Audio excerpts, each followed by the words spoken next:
NFC quarterback landscape is changing fast as now we have a new wave of young rising stars coming in while proven veterans are still holding strong. Today, we are going to be ranking every NFC starting quarterback from worst to best. Subscribe and like the video if you do go on to enjoy.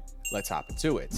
And we are going to begin with at number 16, and in last place, I have the rookie Tyler Shock. Now, it's a little bit unfair to rank the guy because he's only played in one preseason game, and in that one preseason game, he did have a nice touchdown pass, but he also gave 6 points to the other team on a pick 6. It was only one game. I'm still definitely going to give him the benefit of the doubt, but compared to a lot of the other quarterbacks on this list, he was drafted later than them for good reason, and he's also in probably the worst situation compared to some of these other quarterbacks. So even though I think Shock is a fairly talented quarterback that could find some success in New Orleans, I don't think it's going to be good enough to really put him above any of these other quarterbacks. So for now, he's at 16, and we'll just have to wait and see if maybe somebody else drops and maybe Shock can play better than them. Moving over to number 15, kind of a similar scenario here to Tyler Shock, I have JJ McCarthy. Now, JJ has only played in 2 preseason games in his now, I guess, technically a year and a half in the NFL. Unfortunately for him, his rookie season was cut short by a major injury, so he never got the chance to even really have an opportunity in last year's regular season. And in the 2 preseason games that we have seen him in, he has looked, for the most part, relatively fine. Now, has he been perfect? By no means, but I think there's definitely been enough there to feel okay about what JJ McCarthy can become. The nice thing about JJ and his situation is that there's a lot of talent surrounding him, arguably the best wide receiver in Justin Jefferson, one of the best wide receiver 2s in Addison, a great tight end in Hawkinson, some nice running backs, and one of the best offensive lines, and one of the best play callers in Kevin O'Connell. So frankly, JJ has kind of no excuse to not succeed in the NFL. I think at this stage, you really just want to see him put him out on the field, gain some experience, get some reps on the field, and I think by mid-season, he'll probably be climbing up this board. For now, he hasn't played a regular season game, so I have to put him at 15, but it would not shock me if by the end of this upcoming season, we're talking about JJ McCarthy as like a top 12 quarterback in the NFC. Moving over to number 14, I have Michael Penix Jr. Now, unlike Shock and McCarthy, Penix has actually played a couple of games in the NFL, but compared to everybody else above him in this list, he has the smallest sample size, so if you're probably sensing a theme, it was done on purpose. Penix only started, I want to say, 3 games last year. I know he played in, I think, 4 or 5, but he only started in 3 games, and even though I loved what I saw from him in those games, it wasn't really enough for me to move him up this board over other quarterbacks. This upcoming season, though, kind of like JJ McCarthy, I do think Penix has a really nice situation. A solid offensive line, one of the best running back duos in the NFL, Drake London, we'll see. We have a great talent at tight end in Kyle Pitts, and some other good weapons there too to go along with the defense that should be a little bit better from last year. So in general, I think Penix should be able to succeed this upcoming season, and I think he will be able to climb up the board. For now, though, because he's only played a handful of games, I cannot move him above some of these other guys because he's a little bit less proven and there's probably some more volatility with him. But with that said, we'll have to wait and see at the end of the season where he might rank. Moving to number 13, I have one of the more controversial quarterbacks on this list. For whatever reason, I got Caleb Williams. Now, for whatever reason, this guy is hated by what feels like everybody. Not really sure why. I don't think the guy's anything bad or anything, but his rookie season left a little bit to be desired. Now, admittedly speaking, you could potentially move him up 1 or 2 spots on this list, depending on how you did view his rookie season. But because I felt like his rookie season was not necessarily as successful as what we wanted it to be, he does fall at 13. I thought as the year did progress, he got slightly better, but it did not result into any sort of winning. And even when he was playing better, the offense still was not really that potent and didn't really allow for the Chicago Bears to be a very competitive team down the stretch of the season. As we head into this new season, though, he arguably has one of the best supporting casts in the NFL. One of the best play callers in Ben Johnson, DeAndre Swift and Roschon, and Kyle Monungai at running back. Not sure how that trio is going to work out, but maybe one of those guys could separate themselves. A really good receiving core with Colston Loveland, Cole Kmet, DJ Moore, Roma Dunze, and now you add a Luther Burden as well. And along the offensive line, you added All-Pro Joe Thuney, you added a new center in Drew Dalman, you also added Jonah Jackson. Pair that up with some nice tackles. We'll see who plays at left tackle. I know Braxton Jones is probably the favorite to start, but there's some other guys competing there as well. All in all, Caleb has the pieces around him to find some pretty early success. Now, the reason why he is at 13 is because I want to see a little bit more from him. I think we saw some flashes of great play from him last year, some moments, even some drives, even some halves, and sometimes even a full game where Caleb looked really good, but it never felt like he could find the consistency that what you want to see. This upcoming season, though, of all the quarterbacks I've talked about so far, I feel pretty comfortable to say that Caleb Williams will be moving up this board. If not, I'll have some question marks for the guy because this offense is way too talented to not be better from what it was last year. Moving over to number 12, I have Bryce Young, the Carolina Panthers quarterback. Now, him and Caleb to me are a little bit flippable. If you want to move Bryce behind Caleb and Caleb in front of Bryce or vice versa, that's fine with me. I do think Bryce and the backstretch of last year showed enough of what I wanted to see to slightly move him ahead of Caleb. Now, don't get it wrong. I think Bryce had a terrible rookie season that Caleb's was a lot better than. But at the same time, in defense of Bryce Young, that team that surrounded him in 2023 was effing abysmal. It was god-awful. This upcoming season, though, I think the team around him is actually quite talented. You now have a new first-round pick in Ted McMillan on the outside, paired up with, 2024 first-round pick Xavier Legette. You have JT Sanders, you got Tommy Tremble, you have a nice kind of trio of running backs back there, you have a good offensive line and an excellent play caller. So I think for Bryce Young, this is kind of a make or break year. I felt like late into last year, he really got a groove going and started to play very, very well. But let's not forget his rookie year was terrible. The start of last year was also terrible. He gets benched and then he comes back and plays well. So let's see if he can carry that over now into this upcoming season, because if he can, then Bryce Young will probably also be moving up this board quite a bit. As I said a bit earlier, I do think this is a make or break year for Bryce Young. The talent is there. The pieces are there for him. Bryce has all the talent in that arm. He's a smart dude. He's just got to put it out there on the football field, and if he can do so, I feel really comfortable with him being the franchise quarterback in Carolina. But until I see it on the field, I can't move him up any higher. I gotta wait and see. Number 11, I have Russell Wilson. This is, I guess, the oldest guy, I think, on this entire list for sure up to this point. He's a veteran, and let's be honest, Father Time has not been particularly kind to Russell Wilson. Let's not forget, in 2020, he ranked second in the NFL Top 100. I saw that. It made me feel like a bit of an unk. But unfortunately for Bryce, ever since that 2020 season, ever since that he moved away from the Seattle Seahawks, it just hasn't been the normal Russell Wilson we're used to seeing.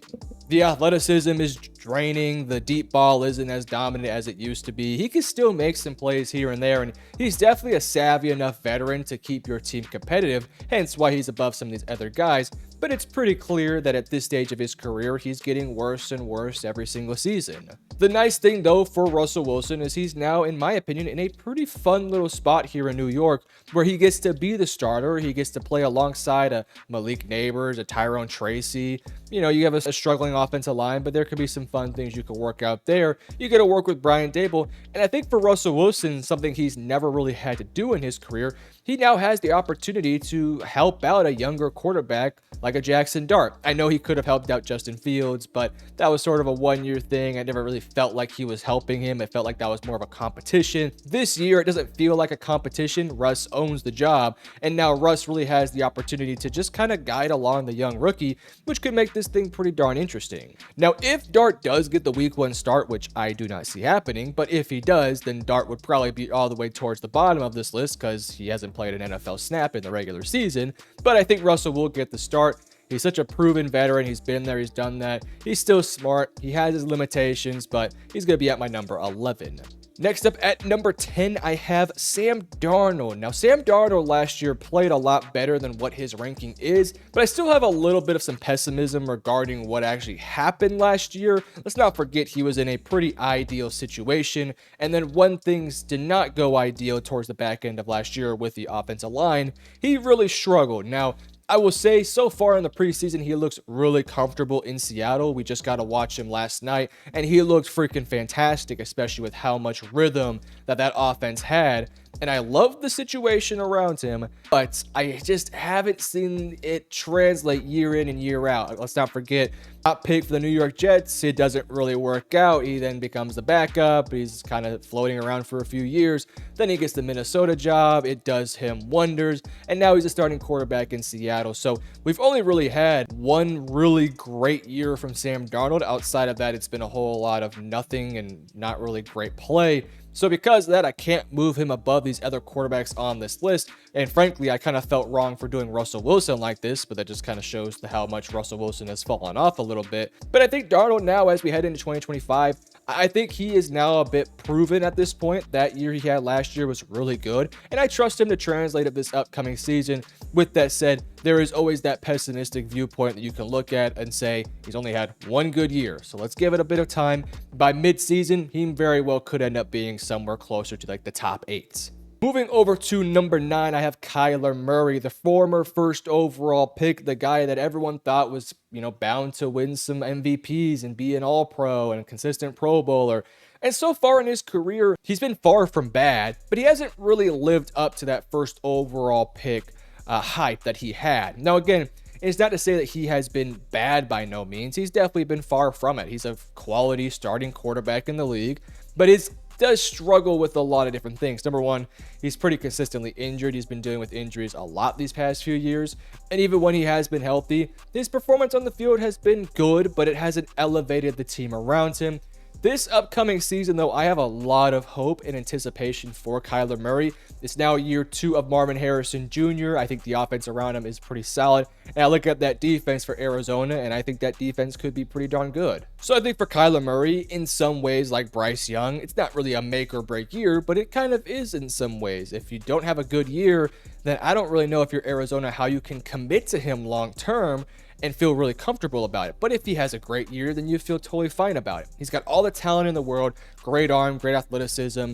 I think he's a smart player. You just got to go out there and put it on the field and make some plays and honestly get this Cardinals team to a playoff spot where they probably belong at this point. So for now, he's at my number 9, and unfortunately, I don't really know if there's much wiggle room up the board here because as we enter into the top half of this list, the list does take a big jump forward. So for Kyler, he's going to have to take a big jump forward to end up moving up the board here. Moving over to number 8, I have Brock Purdy. Now, Brock Purdy, if you had made this list in 2023, easily probably would have been inside my top, probably 5, maybe top 6.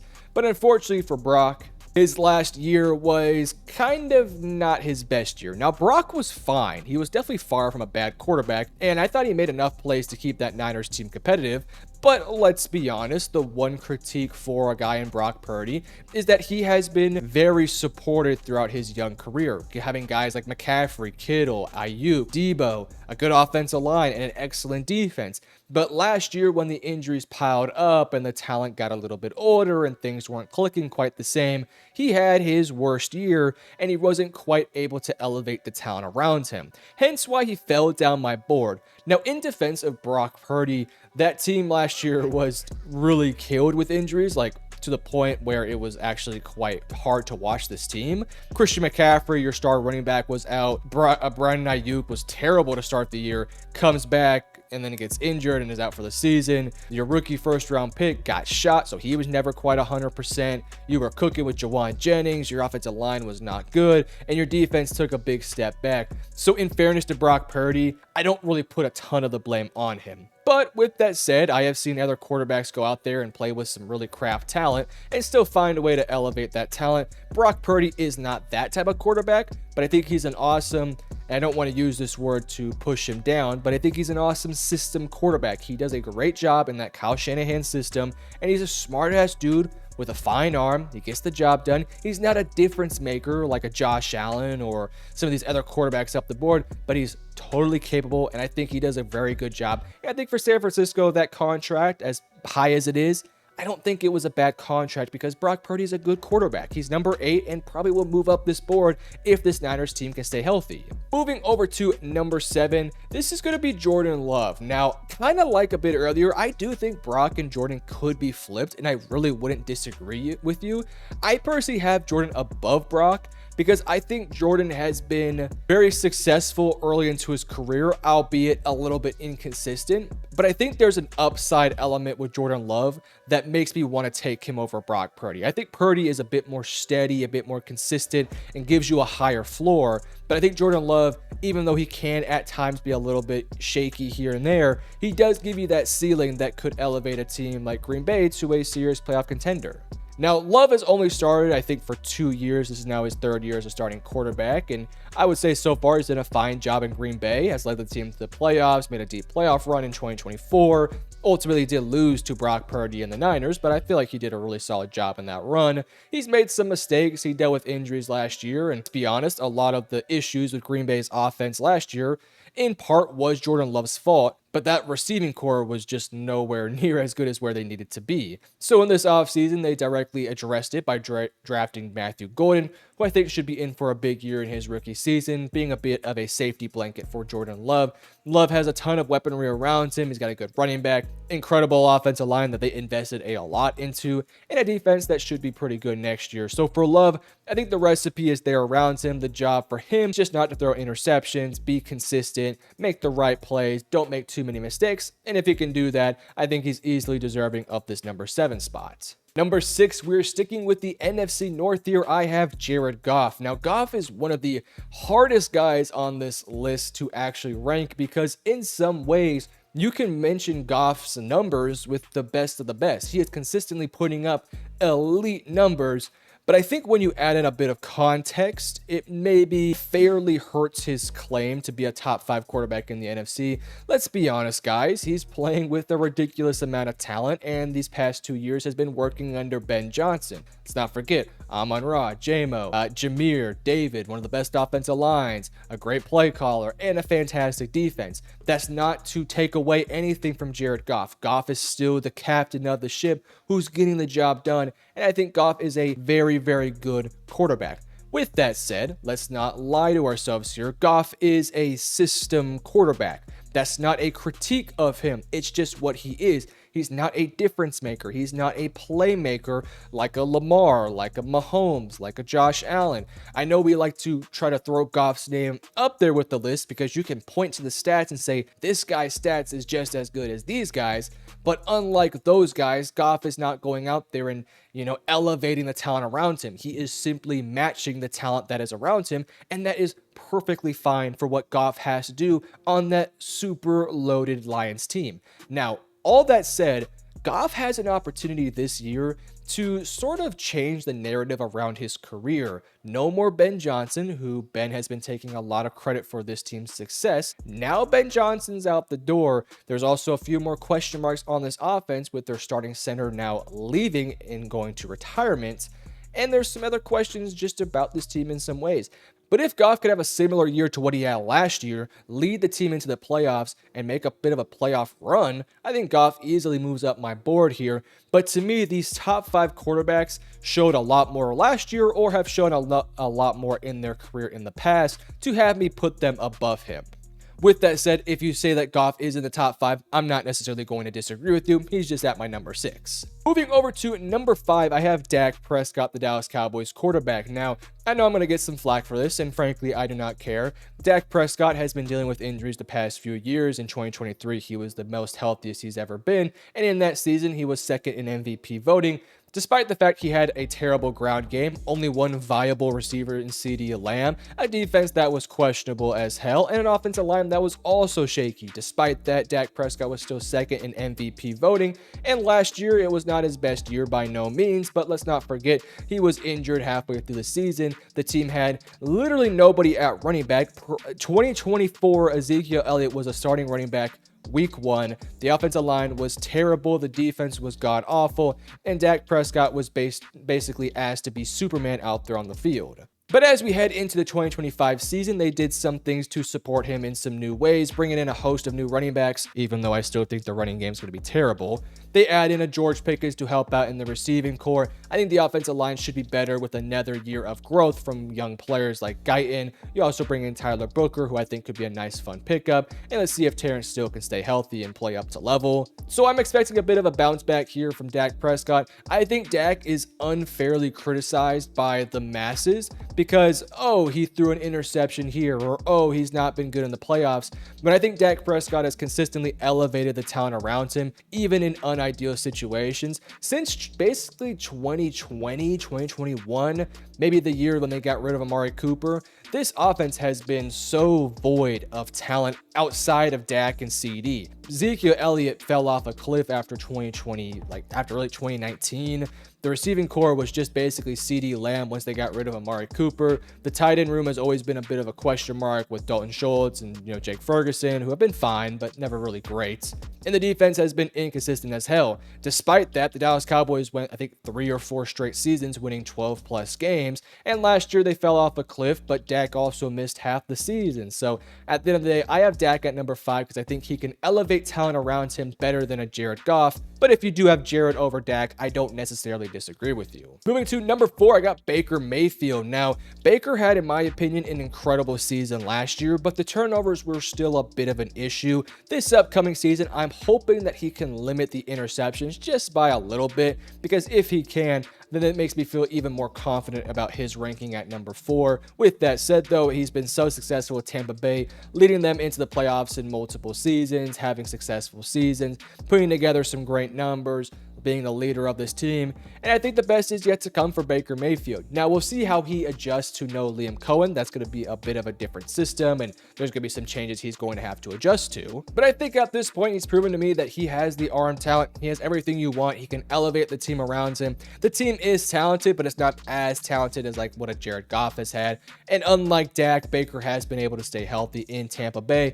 So for the most part, I would have him at number 4. I do want to say my 4, 5, and 6, I feel okay if you have those guys in any particular order. But now we enter into my top 3, and at number 3, I'm going to go with Jaden Daniels. Now, I really did consider him for number 2, and I honestly even considered him for number 1, but I couldn't quite give him that nod because he's only played in 1 season, albeit an incredible rookie season, but it's only been 1 season, and it just felt wrong to move him up the board when he's only played 1 year. With that said, if he has an even better year in 2025, he will easily move up to my number 1 without basically a doubt in my mind. But if he has a similar year, or maybe a bit of a, I don't want to say a slump, but a bit of a down year from what he had last year, then he'll probably stay in somewhere inside my top 5. For now, he's at my number 3, basically just because he's only played 1 year, and it just doesn't feel right to move him above some other veterans. Number 2, I have Jalen Hurts, and you guys know me.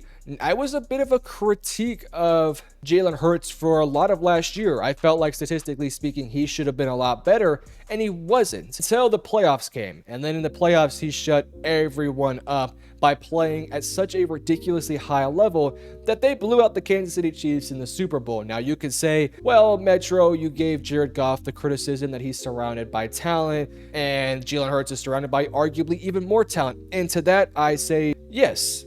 But Jalen Hurts also won a Super Bowl, unlike Jared Goff. And I think Jalen Hurts has also been a bigger key reason for the success of that Eagles team. I think with Goff, he is a part of the machine. I think for Jalen, he is not just a part of the machine, but he's one of the most important pieces of that machine. The simple fact that you can have this dual threat quarterback that always leaves this question in your mind, is he handing it off to Saquon freaking Barkley, or is he going to hold on the ball and run, and just has so many different ways he can go with that football? That extra element to me elevates a Hurts over a Goff. And again, he won the Super Bowl, and again, I'm not somebody to say, oh, he won a championship so he's a better quarterback. I'm not saying that, but I think Hurts is a bigger part of the machine that Philadelphia is than what Jared is to that Lions offense. Hopefully that answers that question. Again, I think based off last year, Daniels was the better quarterback, but Daniels has only played in 1 year, whereas Hurts has been really good for multiple years. So I give Hurts the slight nod because of that, more experience than Daniels. But if you really buy into Daniels, then I have no issue with him being at number 2. But at my number 1, I have Matthew Stafford. Now, unfortunately, Stafford is probably going to move down this board because injuries are starting to really catch up to Stafford. He's dealing with a back injury that might hold him out for the entire preseason and maybe heading into the early season. We'll have to wait and see. I did hear a rumor he might start, but again, it might just be a rumor. One healthy Stafford, to me, is still an incredible quarterback. He's got the arm talent. He's so smart. He's precise. 90% of the interceptions, it feels like, aren't even his fault. They're just like tips or or drop passes or something crazy like that. But I think we got to give Stafford his flowers. He's been incredible ever since joining the LA Rams. Yes, the team has been great around him, but he's also won a Super Bowl, and even when the team hasn't been ideal around him, he's still gotten the job done. He's been incredible. His connection with Puka Nacua is incredible. I think him and Devontae Adams are going to be an incredible duo, and for now, he's my number one. But again, I think by this time next year, he'll probably be moving down the board. But you let me know in the comment section below, what would you change about my list, and I love you guys. Peace.